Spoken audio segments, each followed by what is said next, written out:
پانچویں، معلول علت سے کوئی بیچ میں ایسی مخفی چیز نہ نکل آئے جو روایت کے ضعف کا باعث بنتی ہو۔ یہ ذرا پیچیدہ اور مشکل چیز ہوتی ہے، ہر بندہ اس کو نہیں پہچانتا، علل کے ماہرین کم ہوتے ہیں۔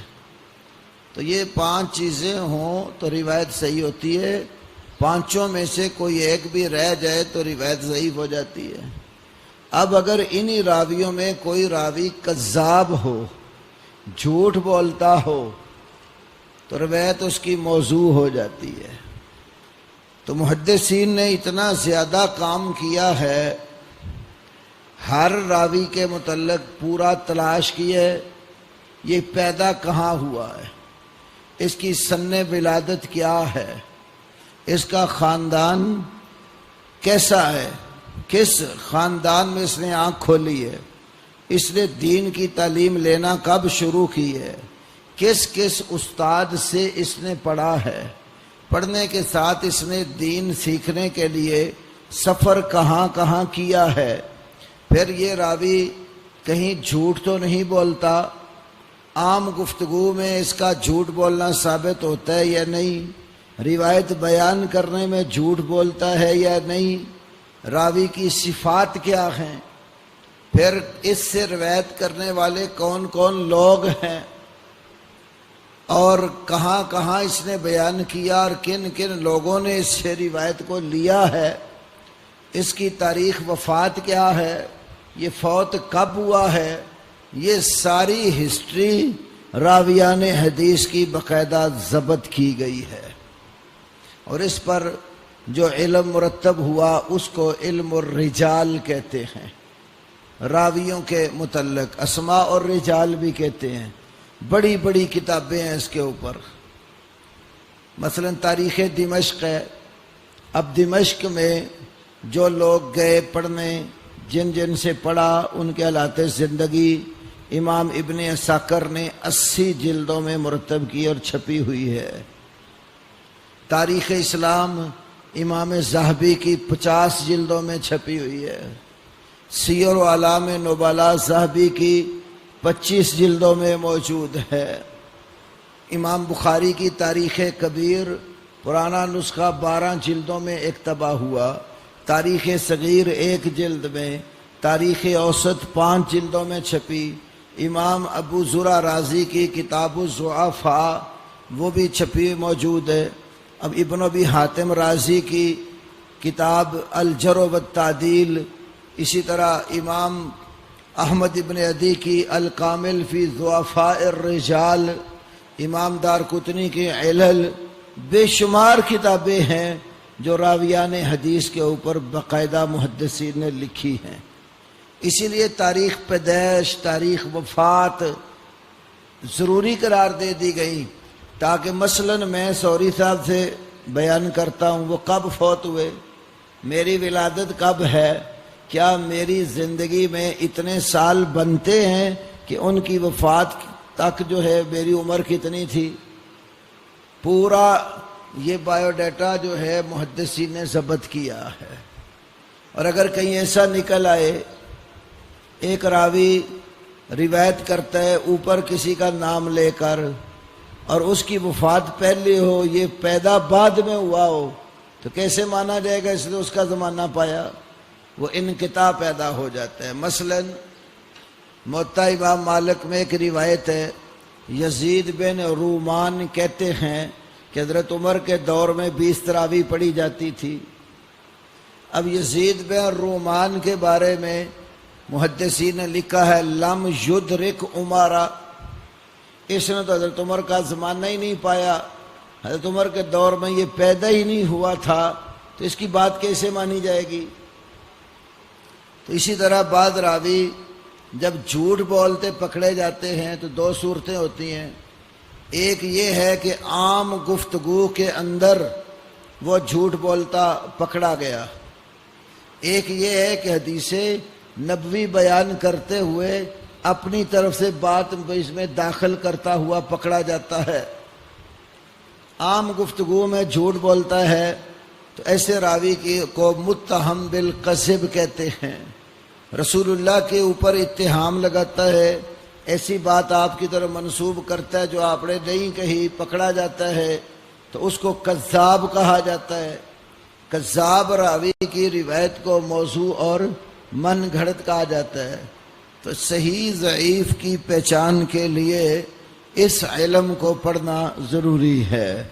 جس شخص کو علم الرجال کا پتہ ہوگا تو وہ بڑی آسانی کے ساتھ روایات کی پہچان کر سکتا ہے۔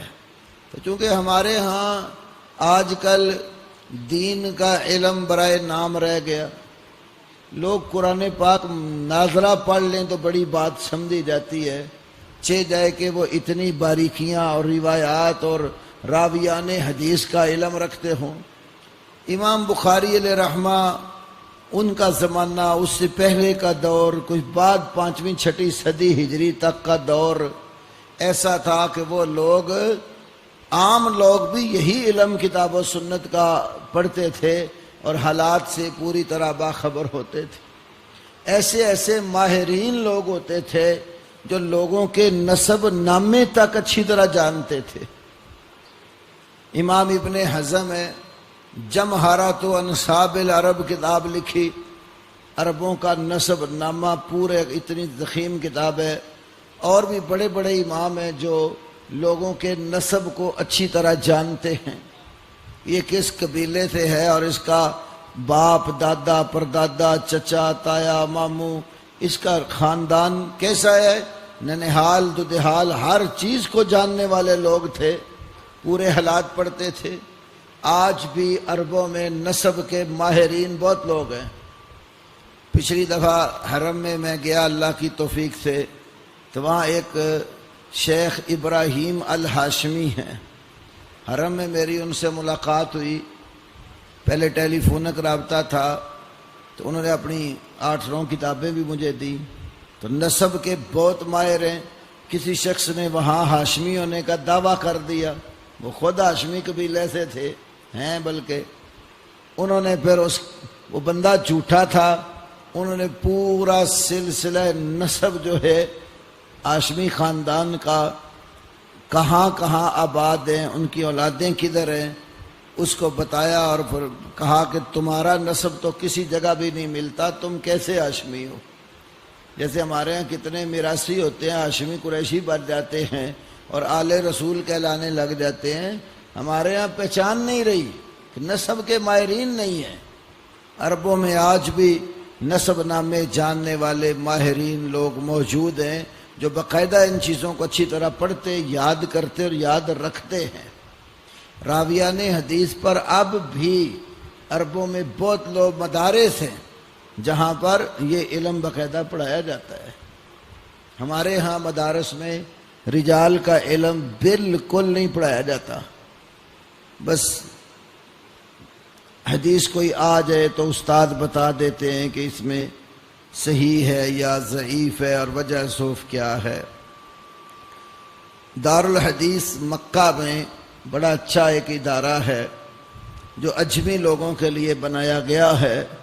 تو دارالحدیث میں الحمدللہ میں ایک دفعہ گیا، وہاں جو حدیث کے ماہر اساتذہ ہیں، شیخ محمد بن علی بن آدم اسیوبی، ایک شیخ خالد ہیں، ان سے میری ملاقات ہوئی تو انہوں نے بتایا باقاعدہ پہلی کلاس میں جو بچہ پڑھتا ہے ان کے ہاں تقریب و تہذیب سے اس کو بھی 50-100 کے لگ بھگ پہلے سال میں ہی راوی زبانی یاد کروائے جاتے ہیں۔ تو یہ علم آپ پڑھیں گے تو کوئی مشکل نہیں ہے۔ کیا جن کو پیشاب کے قطروں کی بیماری ہے وہ ان کپڑوں میں نماز ادا کر سکتے ہیں؟ احتیاط کریں، انڈر ویئر پہن لیں، کوئی چادر باندھنے والی ہو باندھ کر، روئی وغیرہ رکھ لیں، تو جب نماز کا وقت ہو اس کو نکال دیں اور وضو کریں اور نماز پڑھ لیں۔ پیشاب کے قطرے چونکہ سلسل بول کی جس کو بیماری ہوتی ہے وہ نکلتے رہتے ہیں، تو اس کی مثال استحاضہ عورت کی ہے۔ استحاضہ یعنی مواری سے ہٹ کر عورت کو خون آتا رہتا ہے، لیکن اس صورت میں رسول اللہ صلی اللہ علیہ وسلم نے فرمایا ہر نماز کے لیے وہ ایک وضو کر لے۔ تو استحاضہ عورت کو خون آ رہا ہوتا ہے لیکن نماز کی چھٹی نہیں دی اس کو، وضو کرے نماز پڑھے، اگلی نماز کا ٹائم آیا پھر وضو کر لے نماز پڑھ لے۔ تو سلسل بول بیماری ہے، اگر کسی کو لگاتار قطرے آتے رہتے ہیں تو وہ شخص جو ہے ہر نماز کے لیے وضو کرے اور نماز پڑھ لے اور کپڑوں میں تھوڑی سی احتیاط برتے۔ اعتکاف 10 دن سے کم بھی ہو سکتا ہے، اعتکاف تو رات دن کا بھی ہو سکتا ہے، کم از کم 1 رات اور دن کا اعتکاف۔ حضرت عمر رضی اللہ تعالیٰ نیت مانی تھی دن رات کے اعتکاف کی، تو رسول اللہ صلی اللہ علیہ وسلم نے فرمایا پورا کر لو۔ تو اعتکاف جو ہے وہ دن رات کا بھی ہو سکتا ہے۔ 10 دن ویسے مسنون ہیں کہ رسول اللہ صلی اللہ علیہ وسلم نے آخری عشرے کا اعتکاف کیا ہے، تو اس سے کم بھی کوئی کرنا چاہتا ہے تو کوئی حرج کی بات نہیں، یہ نفلی عبادت ہے اور اللہ تعالیٰ نے متعین نہیں کیا کہ اتنے دن ہی اعتکاف ہو، یا حکم نہیں دیا شریعت نے۔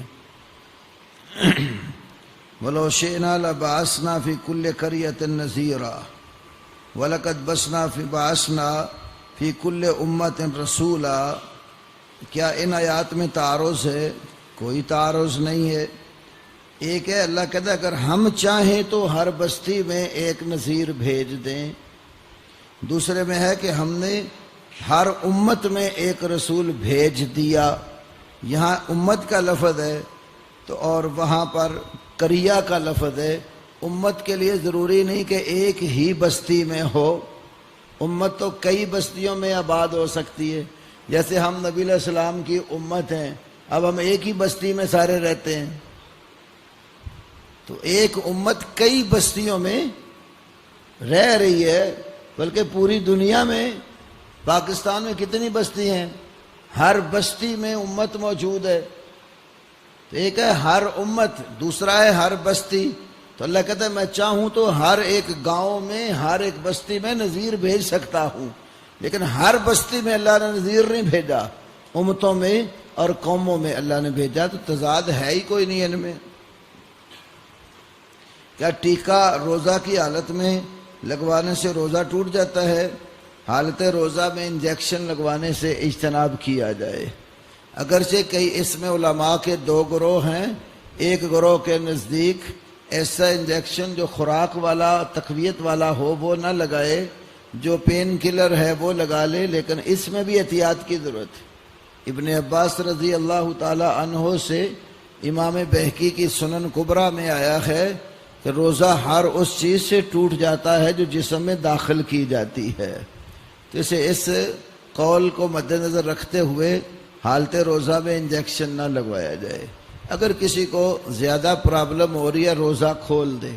بیمار شخص کو اللہ نے رخصت دی ہے کہ جو روزہ مرض کی وجہ سے رہ جائے وہ بعد میں رکھ لے۔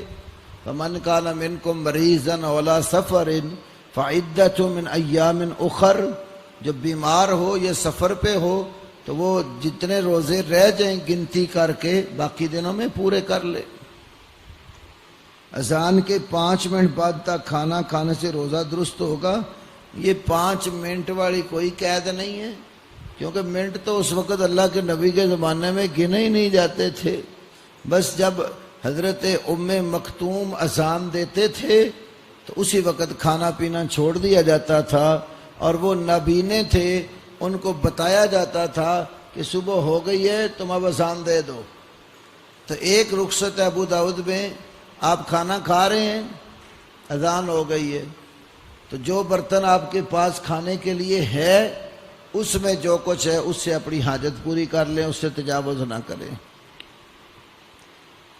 سوئمنگ پول میں جمپ لگانے سے پانی ناک وغیرہ میں چلا جاتا ہے، پانی آپ کے حلق سے نیچے اترا تو روزہ ٹوٹ جائے گا۔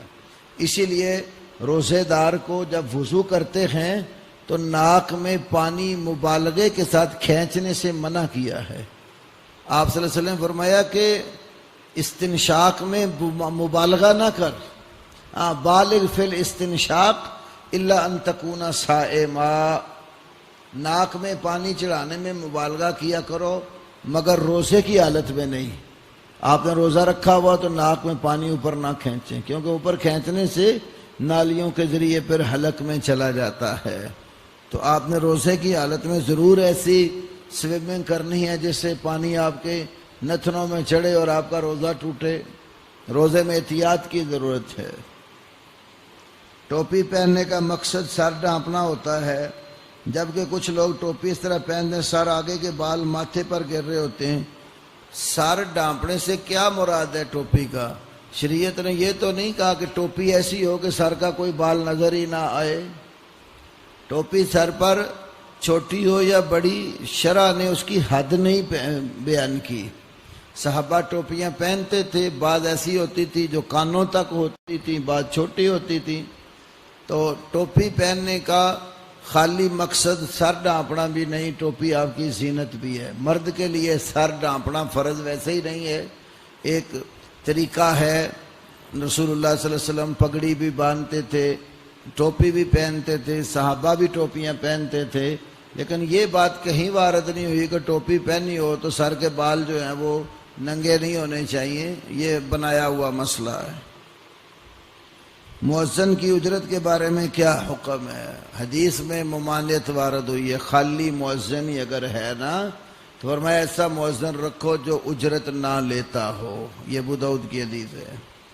سحری کرتے ہوئے اذان ہو جائے یہ بتا دیا۔ کیا رمضان میں قرآن تراویح مکمل کرنا ضروری ہے؟ تراویح میں مکمل کرنا ضروری نہیں ہے، جتنا آپ آسانی کے ساتھ پڑھ سکتے ہیں اتنا پڑھ لیں۔ مسیء الصلاۃ شخص جو تھا، جس میں مسجد میں آ کر نماز پڑھی اور صحیح نہیں پڑھی تھی، آپ نے اس کو کہا تھا جاؤ لوٹ جاؤ جا کے نماز پڑھو، تم نے نماز ادا نہیں کی۔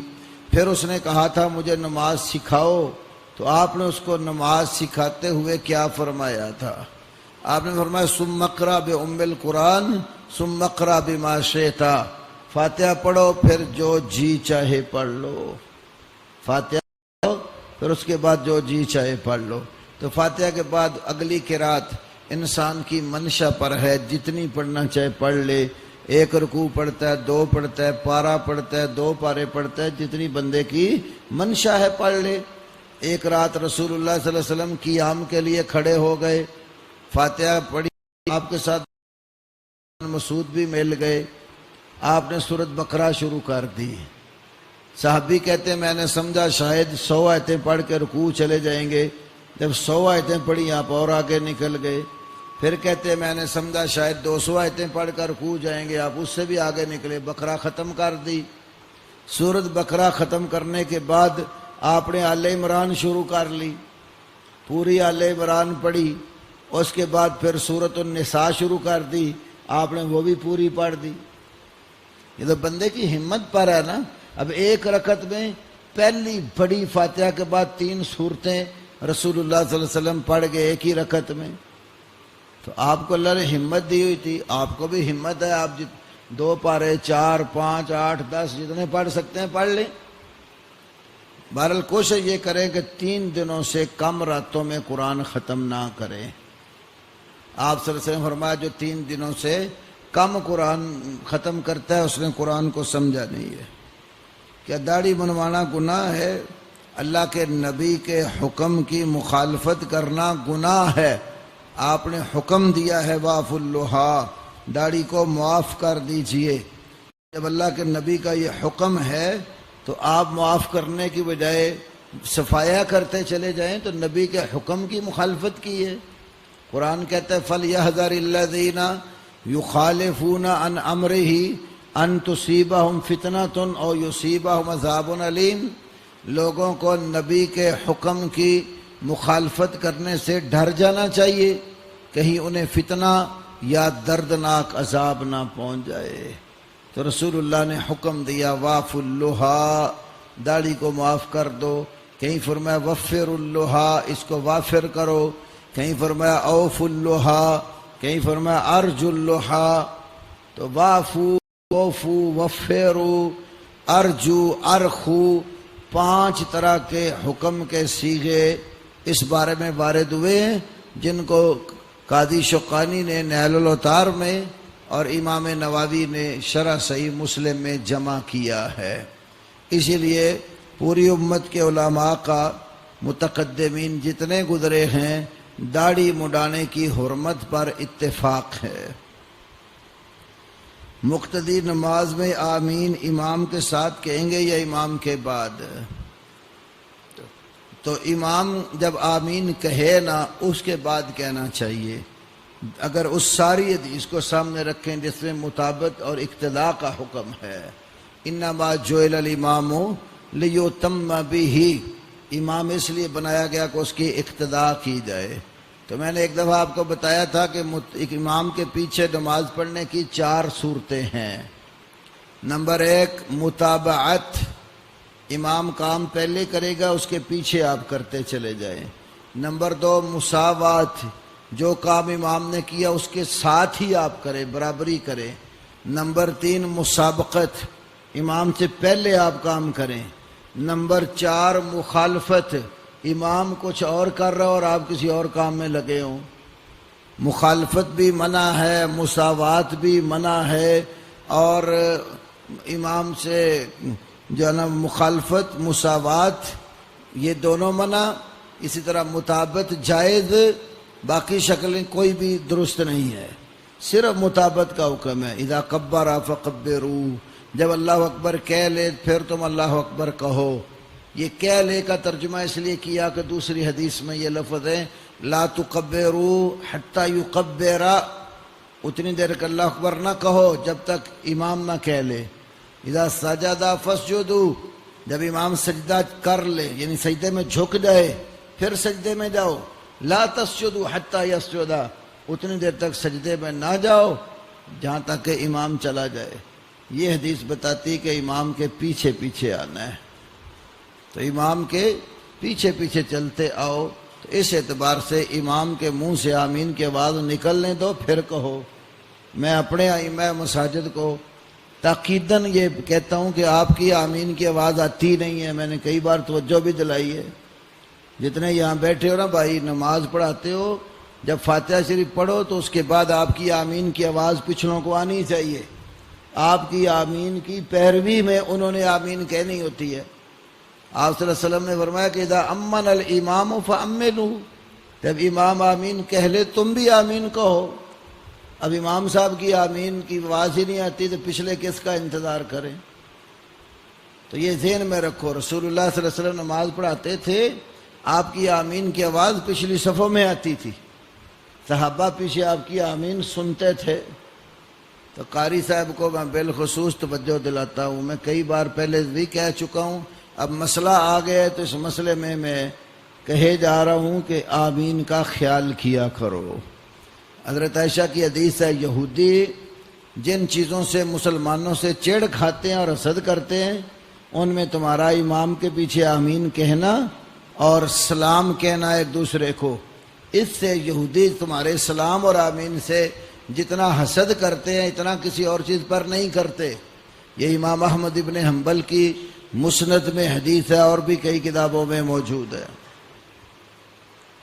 فرشتے آمین امام کے ساتھ کہتے ہیں، یہ بعد میں، یہ کوئی نص موجود نہیں ہے، صرف یہ ہے کہ جن کی آمین فرشتوں کی آمین کی موافقت میں ہو گئی ان کے سابقہ گناہ معاف کر دی۔ اب موافقت کیا ہوتی ہے؟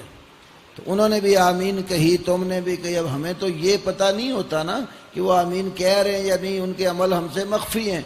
تو اس کا ایک معنی یہ بھی کیا گیا کہ وہ ایک گھڑی میں ہی مقتدی جب آمین کہتے ہیں تو وہی گھڑی فرشتوں نے بھی آمین کہا تو موافقت ہوئی تو بخشش ہو جائے گی۔ باقی کیفیت کیا ہوتی ہے وہ شرع نے ذکر نہیں کی۔ مقتدی امام کے پیچھے قرآن کھول کر سن سکتا ہے؟ اس سوال کا جواب میں پہلے بھی دے چکا ہوں کہ شریعت میں رسول پاک صلی اللہ علیہ وسلم اور صحابہ سے اس کی کوئی دلیل موجود نہیں ہے۔ صحابہ سے پڑھنے کی ایک دلیل موجود ہے، وہ صحیح بخاری میں حضرت عائشہ کا غلام ذکوان انہیں مصحف دے کر قرات کراتا تھا۔ پچھلے دنوں ایک بچے نے تابعی کسی کا قول نقل کیا ہے، تو تابعی کا قول شرعاً کوئی دلیل نہیں ہے۔ دلیل تو کتاب اللہ اور سنت رسول اللہ ہے، یا تھوڑا سا اور آگے بڑھو تو صحابہ کے آثار ہیں، جہاں کتاب و سنت میں کوئی صریح مسئلہ نہیں مل رہا تو آثار صحابہ سے کام لیا جا سکتا ہے۔ نماز تراویح میں اگلی صف میں جگہ ہونے کے باوجود پچھلی صف پہ کھڑے ہونا کیا درست ہے؟ بالکل درست نہیں ہے، اگلی صفیں مکمل کرنے کا حکم ہے۔ فرمایا پہلی صفیں مکمل کرو، جو نقص اور کمی ہو وہ پچھلی صف میں ہونی چاہیے۔ اسی لیے آپ صلی اللہ علیہ وسلم نماز شروع کرتے وقت ہی صحابہ کی توجہ دلاتے تھے، اتم الصف الاول فالاول، پہلی صف پوری کرو، پھر اس کے بعد جو آتی ہے وہ پوری کرو، جو نقص ہو تو وہ پیچھے رہے۔ تو آگے جگہ موجود ہو وہ چھوڑ کر پیچھے نہیں کھڑا ہونا چاہیے۔ ایک حدیث میں رسول اللہ صلی اللہ علیہ وسلم نے رعا تاخرا فی اصحابہ ہی، اپنے بعض صحابہ کو دیکھا کہ پیچھے ہو کر کھڑے ہوتے ہیں، آپ نے ان کو تنبیہ کی کہیں ایسا نہ ہو پیچھے ہٹتے ہٹتے مسجد سے ہی خارج نہ ہو جائیں۔ تو آگے بڑھنا چاہیے، پہلی صفوں کا اہتمام کرنا چاہیے۔ آپ نے فرمایا اگر تمہیں پتہ چل جائے پہلی صف میں اور اذان دینے میں کتنا اجر ہے، صحیح میں حدیث ہے، تو تم نا اس طرح آؤ کہ قرآن اندازی کرنی پڑے کہ اذان کون دے اور پہلی صف میں جگہ کس کو ملے۔ تو اگلی صف پہلے پوری کر لی جائے، اس کے بعد پیچھے کھڑے ہوں۔